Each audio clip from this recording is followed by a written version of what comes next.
राज्य महिला आयोगाच्या अध्यक्षा रुपाली चाकणकर आज कोल्हापूर दौऱ्यावर आल्या होत्या. यावेळी त्यांनी माध्यमांशी संवाद साधला.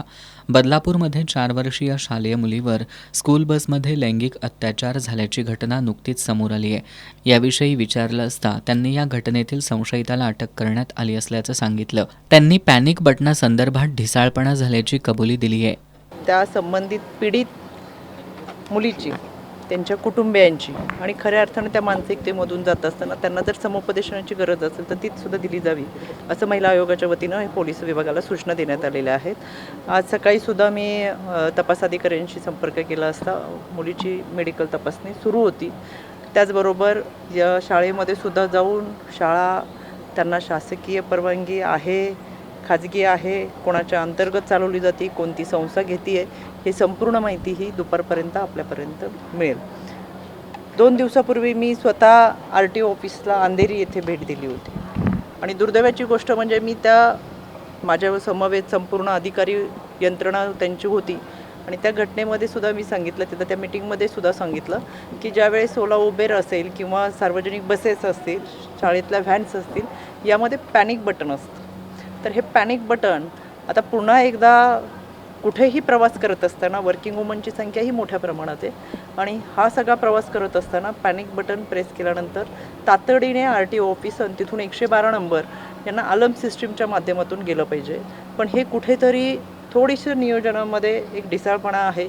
तो होताना मला परवा दिसलं नाही आणि ओघाने मी बोलून गेले की आपण सगळेजण परत एकदा बदलापूर झाल्यानंतर जागे होणार का. खरं तर दुर्दैवानं ही पुन्हा एकदा अशी घटना घडलेली आहे. घटना घडू नये म्हणूनच खऱ्या अर्थानं मी त्या ठिकाणी व्हिजिट दिली होती आणि जी यंत्रणा आहे ती चांगल्या पद्धतीने सक्षम करावी यासाठीचा हा प्रयत्न होता. पण अशा घटना घडू नये म्हणून आम्ही सतर्क राहतोय. पण तरीसुद्धा ही घडलेली घटना अत्यंत दुर्दैवी, याचा पूर्ण पाठपुरावा आयोगाच्या वतीनं आम्ही करू.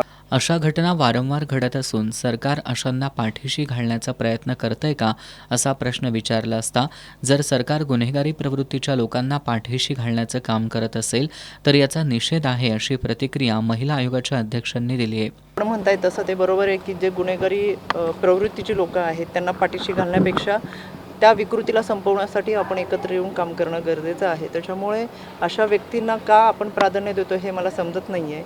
खऱ्या अर्थानं समाजामध्ये जात असताना समाजाच्या सुरक्षितेसाठी जे प्रभावी माध्यमं असतील त्याचा वापर निश्चितपणाने आपल्याकडून केला गेला पाहिजे. चुकीचं वर्तन, चुकीचा विचार ह्या अशा गोष्टींना खतपाणी घालत असतो.